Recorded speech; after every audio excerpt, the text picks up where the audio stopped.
Paging Dr. Gary C. Please proceed to the geriatrics department. Emergency! Emergency! Paging Dr. C. Emergency! Ay, hello po sa inyo. Si Dr. Gary C. po ito at nanonood kayo ng Gabay sa Kalusugan. Maraming salamat nga pala sa mga nanood ng aking last lecture. At ako'y natutuwa sa mga nabasa kong mga comments. At ako'y, how would I say it? I appreciate yung sa inyong pag-participate dun sa iHeart GSK. Pag napanood nyo, lagay nyo iHeart GSK dyan sa may comment box. Ibig sabihin, nadaanan nyo na yan at napanood nyo. Maraming salamat po. Ngayon po ang pag-uusapan natin ay maaring bago sa pandinig nyo. Pero hindi po ito bagong sakit. Ito yung tinatawag na metabolic syndrome. Pag sinabi po natin metabolic syndrome, hindi po yan sakit kung hindi ano ba yung mga iba-ibang kondisyon na mayroon kayo na tinatawag natin metabolic syndrome. Ano yung mga dahilan, ano yung mga pwede maramdaman, at ano ang kadalasang treatment. So pag pinag-usapan pala metabolic syndrome, maraming pinagsama-sama o cluster of health conditions. Ang mga condition na ito ay number 1, overweight, na kadalasan visceral obesity na may kinalaman sa taba na nandiyan sa tiyan.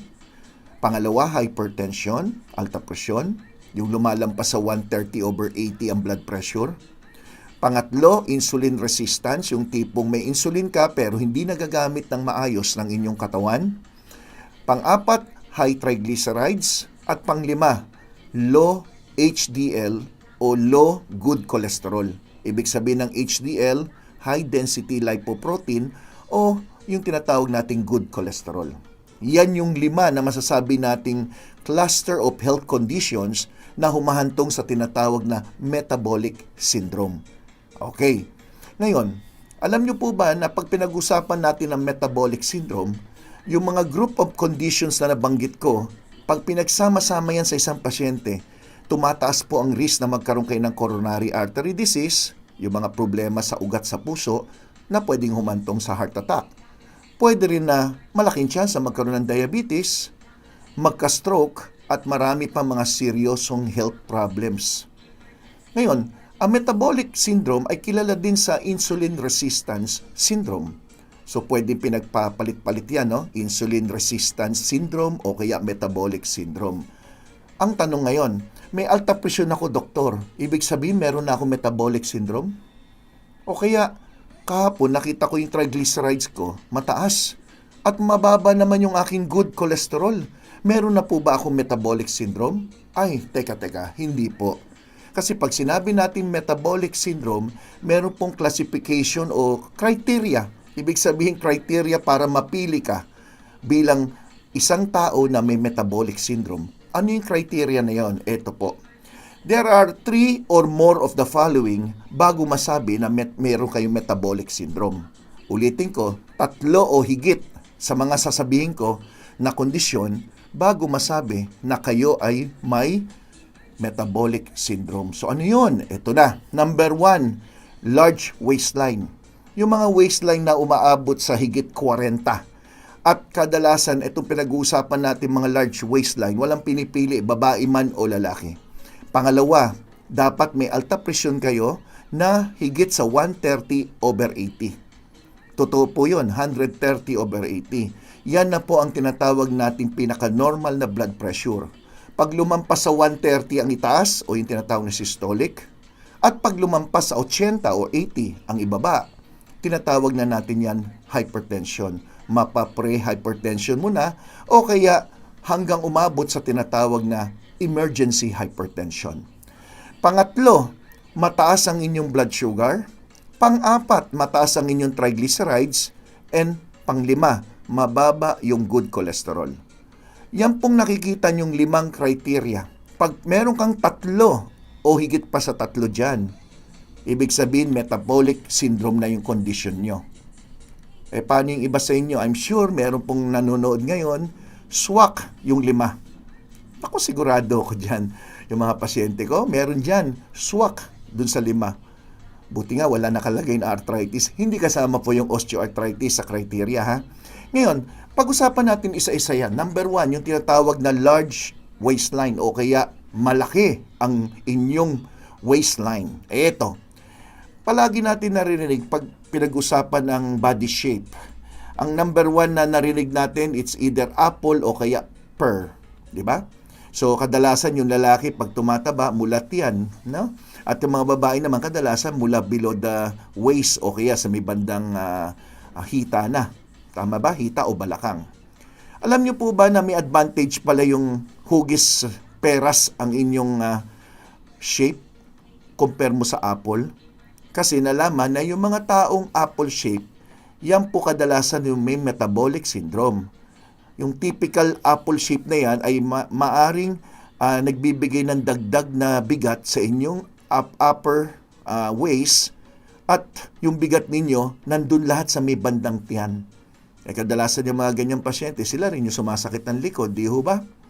At ang large waistline na tinutukoy natin, ang tawag abdominal obesity o visceral fat, na ang itsura niya ay parang mansanas.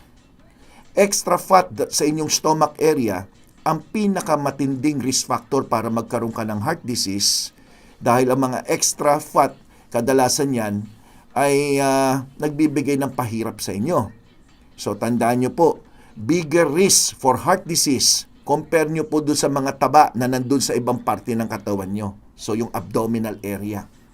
Ngayon, pag pinag-usapan naman ng blood pressure na banggit ko kanina, 130/80, yan ang pinaka-cut off na natin. Lumampas po dyan, maski sabihin nyo 135/85, considered na meron kang hypertension. So ang hypertension naman, alam natin lahat, pag ito'y medyo matagal-tagal na at hindi nyo nakokontrol, pwede po makasira po ito sa inyong puso at sa inyong mga ugat. High blood pressure can cause heart and blood vessel disease na humahantong sa heart attack at stroke. So mamimili na lang tayo pag matigas talaga ulo ng pasyente, binibigyan na nga ng mga maintenance na gamot, pinapayuhan ng doktor na kumain ng tama, mag-ehersisyo, bawasan ng mga tensyon sa buhay, still ayaw pa rin tumigil. Ilan pa kaya ang naninigarilyo at suga pa sa pag-inom ng alak na pwedeng risk factor po yan. High blood sugar din ay isang problema na dapat bigyan ng pansin dahil ang high blood sugar, nadadamage din ang inyong blood vessel. Kaya karamihan nga ng mga may diabetes, pansinin nyo, kung mataas ang inyong blood sugar, di ba napansin nyo ang inyong binti medyo nangingitim, maitim-itim na madulas, di ba? Ibig sabihin pumapangit ang inyong blood circulation at malaki po ang risk na magkaroon kayo ng mga blood clots o mga dugong namo. Isipin nyo po na itong mga dugong namo na to ay pumunta sa inyong puso, pumunta sa inyong utak, o pumunta sa inyong binti. So yung blood clot na yan, pag napunta yan sa puso, di heart attack. Kung napunta sa utak, pwedeng stroke. Yung tinatawag na ischemic stroke. Pag napunta naman sa binti, kadalasan pag naglakad ka, napapansin nyo masakit. Yung lugar mismo na kung saan maaring magbara ang blood clot na to o pamumuo ng dugo, ay maaring magkaroon ng pain, swelling doon sa area at nagkakaroon ng discoloration. I'm sure marami sa inyong alam yan. Ano ba nangyayari? Bakit nagkakaroon ng diabetes naman yung mga tao? Number one, meron kang insulin resistance, most probably.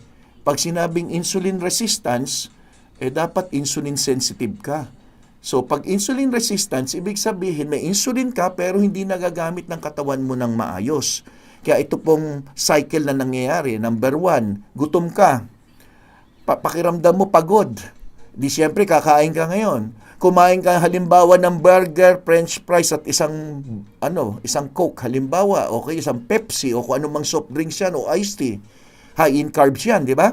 Di siyempre, ang mangyayari, tataas ngayon ang sugar nyo, pero since meron kang insulin na ginagawa ng inyong lapay o pancreas, nagagamit mo as a source of energy yan. Pumapasok sa mga selula mo as magagamit mo as energy. Kaso ang tanong, wala kang ang insulin O kaya may insulin ka pero may insulin resistance ka. Hindi ngayon pumapasok sa selula nyo yung mga kinain nyo o yung mga pwedeng source of energy nyo. Ang nangyayari, na-store yan sa inyong mga taba. So, yung sugar nyo na-store sa taba. So, nag-gain ka ng weight, pero palagi ka na namang gutom. Diba? So, yan ang nagiging cycle. Unfortunately, marami sa inyo may diabetes. Marami sa inyo malapit na magka-diabetes. Marami sa inyo may maintenance na gamot sa diabetes pero mukhang kulang ang kaalaman. So tuturuan ko kayo. The road to type 2 diabetes. Yan, tinuturuan ko kayo ha. The road to type 2 diabetes. Paano ka magkaroon? Sige, kain lang ng kain. Huwag ka mag-exercise, damihan mo ng kanin, spaghetti, pansit, kanin, yung puting tinapay, damihan mo. Okay, ngayon, i-test na natin ngayon yung dugo nyo. Tingnan nyo muna doon sa pinakailalim yung normal. Yung normal blood sugar po, yung gitna tingnan nyo, fasting blood sugar, nakalagay 99 or below. So sinasabi, pag 100 hanggang 125 yung kulay orange, pre-diabetic na po yan. Pag lumampas sa 126, sa 2 beses kang kinunan ng fasting blood sugar, ibig sabihin hindi ka kumain sa loob ng mga 10 o 12 oras o 12 hours, ang tawag na sa'yo diabetic. Yan po yung nasa gitna, fasting blood sugar. Yung nasa unahan naman niya, yan yung tatawag yung HbA1c. Ang tinitingnan natin dyan, kumusta kaya ang sugar mo 3 months ago? Kasi maaaring yung fasting blood sugar mo normal ngayon dahil nag-diet ka na 1 linggo, nag-dieta ka, di ka kumain. Natural, bababa, di ba? Pero yung HbA1c, hindi mo madadaya yan. So yung HbA1c, ang normal ay below 5.7%. Yung pre-diabetic ay nasa 5.7 to 6.4%. Diabetic ka na pag palagi nasa 6.5% pataas. So yan ang pinaka-cut-off natin. Yung pinakadulo naman, yung glucose tolerance test, kung saan pupunta ka sa isang laboratorio, kinunan ka ng dugo, tapos painumin ka ng orange juice, yung napakatamis na orange juice. Ang purpose nun, titingnan kung after mga 1-2 oras, bumaba na yung sugar sa yung dugo. So, parang chinecheck niya yung tolerance niyo o yung kakayahan niyo. Okay. So, yan po yung mga yan. Ngayon, pumunta tayo sa pangatlo dahil nabanggit ko na number 1 yung obesity, di ba? Yung overweight, malaking abdomen, apple shape. Nabanggit ko na rin po yung hypertension at nabanggit ko na rin yung diabetes. Puntahan natin yung susunod. Yung tinatawag na triglyceride. Yung triglyceride naman, ito yung type ng taba na nakikita natin sa ating dugo. High levels of triglyceride can raise your levels of LDL, which is the bad cholesterol. Tandaan nyo, pag LDL, low density, bad yan. So, pag mataas ang triglyceride mo, tumataas din yung bad cholesterol nyo. At ang problema nito, pareho yan, mataas ang triglyceride, mataas ang bad cholesterol, high risk of having heart disease din. Ang tanong, ano po ba ang normal, doktor, na triglycerides? Siyempre, malalaman mo yan sa pamamagitan ng blood test. Ito po, bigyan ko lang po kayo ng idea. Ang normal triglycerides level ay dapat hindi lalampas ng 150 mg per deciliter. 150 mg per deciliter or lower ang normal. Ang borderline, 150 hanggang 199. Basta lumampas na yun ng 200, mataas na po yan. So 200 hanggang 499 mg per deciliter ang tawag high at very high na yung 500 mg per deciliter or higher. Marami akong pasyente nakikita na very high, nasa 600, 700, pero ang kulit ng pasyente, wala daw siyang nararamdaman, bakit siya iinom ng gamot? Ako po, hindi ako nagre-reseta ng gamot ora-orada. Kaya pag rinisetahan kita ng gamot sa cholesterol o sa triglyceride, ibig sabihin talagang kailangan. Huwag nating intayin na may maramdaman. Dahil pag may naramdaman po kayo, baka na heart attack o stroke na po kayo. Di bali sana kung medyo hilo-hilo lang, sakit-sakit ulo. Hindi. Pwedeng heart attack o kaya stroke agad. O kaya pwedeng kidney failure, biglang nag-shutdown yung kidney nyo. Delikado po yan. Okay. So ngayon, sana makinig kayo ha. Ngayon, yung bad cholesterol naman, importante rin na alamin natin kung ito'y nasa tamang bilang. Kasi kung ang bad cholesterol yun napakataas, masama din. Ang good cholesterol dapat ang mataas, hindi yung bad cholesterol. So, bad cholesterol, nagpo-form yan ng mga plaque. Imagine nyo po, naglagay ka ng baboy na adobo sa refrigerator. Kinabukasan, pagkuha mo po nung baboy na yan, inadobong baboy, ang kapal po ng sebo sa ibabaw. Imagine nyo po na may ganun ka na nakabara sa inyong ugat. Yan po yung bad cholesterol. So, yung HDL, yan ang good cholesterol na gusto natin mataas, hindi po yung LDL. Okay. Ano ngayon mangyayari? So, normal blood flow mo, maganda yung dugo mo, wala nakabara dyan sa mga ugat, wala nakabara mga sebo-sebo, maayos yung sukat ng ugat nyo. Pero pag meron kayong block artery, yan po ang nangyayari. Yung dilaw na nakikita nyo, yan po yung cholesterol, bad cholesterol plaque na tinatawag. Saan pupunta ngayon yung dugo nyo? Pag nagbomba ang puso, ikakalat niya yung dugo. Saan pupunta ngayon? Di ba? Oh, imagine nyo kung sa utak nyo yan. Oh, imagine nyo kung sa puso at sa ibang bahagi ng katawan. So, importante maintindihan nyo rin yung cholesterol result. Ako'y nagbigay na po ng complete lecture tungkol sa cholesterol, saka paano mag-read ng cholesterol. Balikan nyo po yan. Para sa inyo po yan ano bang purpose ng lecture dito? Di ba para sa inyo? Hindi naman sa akin, di ba? Ngayon, meron tinatawag na cholesterol level. So, ang level ng cholesterol, desirable is dapat yung total cholesterol, dapat nasa 200 lang ang bilang, 200 milligrams per deciliter. Ang borderline po ay nasa 200 hanggang 239. At pag high level na po, nasa 240 milligrams per deciliter and above. Yung borderline, pwedeng bigyan ng gamot, pwedeng hindi. Pero sino yung mga dapat bigyan ng gamot? Yung mga may high risk. Sino yung mga may high risk? May alta presyon, nasa family history nila yung inatake sa puso o kaya nagka-stroke. Medyo overweight, matigas ang ulo at alam mo, kain ng kain. Naninigarilyo, yan yung mga high risk. Dapat binibigyan na kagad ng gamot yan para hindi na tumaas pa ang kanilang total blood cholesterol. But the ratio of the total cholesterol saka yung good cholesterol is very important. Dapat ang bilang yan 1:4, pinakamaganda. Ano ibig sabihin 1:4? Kung 200 yung total cholesterol mo, maganda siguro mga 50 yung iyong good cholesterol. Yan yung ratio. 40 man lang o 1:5. 1:5, 1:4, 1:3, mas maganda yung ganong proportion. Paano kung 200 nga yung total cholesterol mo pero yung good cholesterol mo 10 lang? 10. Napakababa nun, di ba? Pangit din. So, dapat maganda yung ratio na tinatawag o yung proportion ng dalawa. Okay. Ngayon, sino kaya sa buong mundo ang may tsansa na magkaroon ng metabolic syndrome? Alam niyo po ba? 1/3. 1/3. Ibig sabihin ng 1/3, di mga 33% out of 100, di ba? Ang pwede na magkaroon ng metabolic syndrome. Pero ang good news, preventable naman po ito. Kaya namang iwasan, pero may sakripisyo ang pasyente. Hindi po yung doktor ang magsasakripisyo, yung pasyente kasi ang mag-iingat sa kain, ang pasyente kasi mag-exercise, ang pasyente mag-iingat sa tinatawag natin mga stress sa buhay, di ba?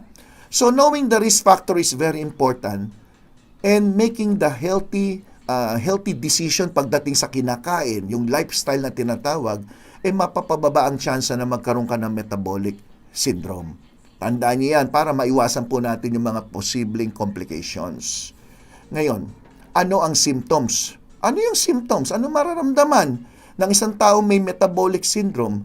Di siyempre kung diabetic ka, di ihi ng ihi, uhaw na uhaw, nangangayayat pero lakas kumain, yung mga pangkaraniwan na naramdaman nyo base doon sa mga sakit na nabanggit.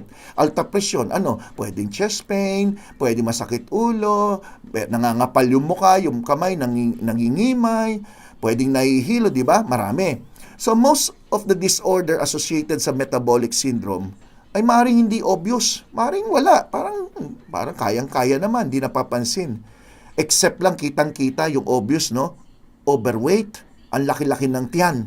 Sobrang laki ng tiyan. Ang daming kung nakikitang ganyan. Sobrang laki. Parang buntis na 9 months. Babae man o lalaki. And if your blood sugar is high, syempre mga symptoms na nabanggit ko, di ba? Pwede nangihina, ihi ng ihi, nauuhaw, o kaya blurred vision, lumalabo paningin. So what are the causes? Causes ng metabolic syndrome closely linked to overweight, obesity, or inactivity. Yan yung dalawa. Kulang sa exercise at over ang timbang, pwede magkaroon ng metabolic syndrome. Yan ang pinaka-main na sasabihin nating dahilan. So what are the risk factors Sino yung mga pwedeng magkaroon ng metabolic syndrome? Ito po, number 1, base sa edad. Mas may edad, mas malaking tsansa na magkaroon ng metabolic syndrome. Number 2, lahi. Nalaman yung mga Amerikano at saka mga Hispanics, yung mga Espanyol, lalo na yung mga babae, ay malaki ang risk na magkaroon ng metabolic syndrome. Pero hanggang ngayon, hindi pa maipaliwanag kung bakit. Number 3, obesity. Carrying too much weight, especially sa abdomen, increase the risk of metabolic syndrome. Number 4, diabetes. Siyempre, isa nga yan doon sa criteria, di ba? If you have diabetes during pregnancy, yung tinatawag na gestational diabetes, meron ba sa inyo nanonood ngayon na nung nagbuntis, nagkaroon ng diabetes? Tapos nanganak na, diabetic na? Or nung nagbuntis, tumaas ang blood sugar, pero nung nanganak na, naging normal na ang blood sugar. Sila pa rin ang may risk na magkaroon ng tinatawag na metabolic syndrome. Lalong-lalo na kung may family history kayo ng diabetes. Nanay, tatay, lolo, lola, kapatid. Hindi kasali sa bilang ang boyfriend o asawa. Hindi nyo lahi yan, okay? Tandaan nyo hindi sila kasali kapag in-interview. May lahi ba kayo ng diabetes? Opo, yung boyfriend ko meron. Hindi siya kasali. Okay, tandaan nyo Other diseases na pwede magbigay ng metabolic syndrome, no? Ay yung tatlong sumusunod. Number 1, non-alcoholic fatty liver. Yan. Pag in-ultrasound, nakita, meron kang fatty liver. Number 2, polycystic ovary syndrome o tinatawag yung PCOS. And number 3, sleep apnea. Yung mga natutulog na biglang tumigil ng ilang segundo ang kanilang paghinga. Pwede po sila maging candidate na magkaroon ng metabolic syndrome. So what are the treatment? Paano natin ginagamot ito? Siyempre, gagamutin mo base dun sa sakit, di ba? Alta presyon, di gamutin mo yung alta presyon. Kung anong gamot na binigay ng doktor nyo. Diabetic, so gamutin nyo yung diabetes. Meron siyang mataas ang kolesterol, di gamutin yung kolesterol. Pero lahat yan, mas kinabigyan mo ng gamot ang bawat isa. Kailangan natin ng lifestyle change. Kailangan natin ng diet. Kailangan natin ng proper exercise. Kailangan natin ng stress management. Kailangan natin ng medications. At kailangan natin ng sapat na bilang ng tulog. At least 7 hours man lang sana. Pero may pag-aaral na sa 9 hours, maganda rin ang nagiging resulta. Mas nare-reverse yung mga nararamdaman ng isang pasyente o yung mga symptoms associated with metabolic syndrome. So, preventing metabolic syndrome. Metabolic syndrome is preventable. Yan ang gusto natin marinig. Habang buhay na ba to? Pwede bang sigurado magkakaroon ng ganito? Hindi. Preventable. The key is to eliminate the risk factors by maintaining a healthy blood pressure, blood sugar, cholesterol levels. Siyempre kasama na rin yung tamang timbang. A healthy diet is a key to management of metabolic syndrome. Low carb, low fat diet, rich in fruits and vegetables, and lean protein. Lean protein includes meat. Kasama rito ang chicken meat, kasama dito ang pork, kasama rin ang beef. Pero lean, hindi kasama yung mga taba. Okay? Makakatulong yan to regulate your blood pressure, blood sugar, and cholesterol levels. Avoid sugary drinks. Iwasan na yung soft drinks. Iwasan na yung mga, yung mga iniinom ninyo? Mga milk tea, processed foods. Iwasan na yung saturated fats na nagmumula sa taba ng baboy, yung mga dilata, tapa, langgunisa, at mga iba pa. Small, frequent meals makakatulong para maayos ang metabolism at makontrol at maging stable ang inyong blood sugar. Yan ang metabolic syndrome. Ayos mo ba lecture ko? Thumbs up naman dyan. Alam mo, napansin ko, minsan dami nanonood pero hindi ako mapagbigyan. Sabi ko, pag napanood nyo to, lagay nyo po iHeart GSK tsaka i-thumbs up ninyo. At kung maaari, i-share nyo rin sa ibang tao itong mga natutunan nyo. Sharing is very important. Bakit? Kung di ko i-share sa inyo, di nyo nalaman. Kung di share ng ibang doktor, di ba? di magbasa ka, Google mo lang, di ba? Pwede naman. At yung iba sa inyo na hindi pa nakasubscribe, huwag na kalimutan, mag-subscribe sa Gabay sa Kalusugan. Sige na, click nyo na rin yung notification bell. At yung mga nagtatanong ng clinic address ko, lahat ng video ko nandun yung clinic address ko. Nagtatanong pa kayo? I-click nyo lang po yung tinatawag na video description. Di ba? May title dito, metabolic syndrome. I-click nyo doon yung may arrow na nakaganon. Pero sa mga walang time, ay ito na nga. Basa! The Life Extension Center for Health and Wellness. Third floor of Belkens Tower, 127 Malacas Street, Central Diliman, Quezon City. At the back of Philippine Arts Center, contact numbers 8911-1314. Cellphone number 0917-577-7675. So mga pupunta po sa inyo, please call muna for appointment. Kasi binibigyan ko lang po ng panahon ng bawat pasyente. Ayoko po na maraming pasyente tapos nagmamadali ako. Gusto ko, I'm taking my time explaining and teaching you what to do and what not to do. Okay? So maraming salamat sa lahat ng nanood. Ako po si Dr. Gary C., ang inyong Gabay sa Kalusugan. Bye-bye!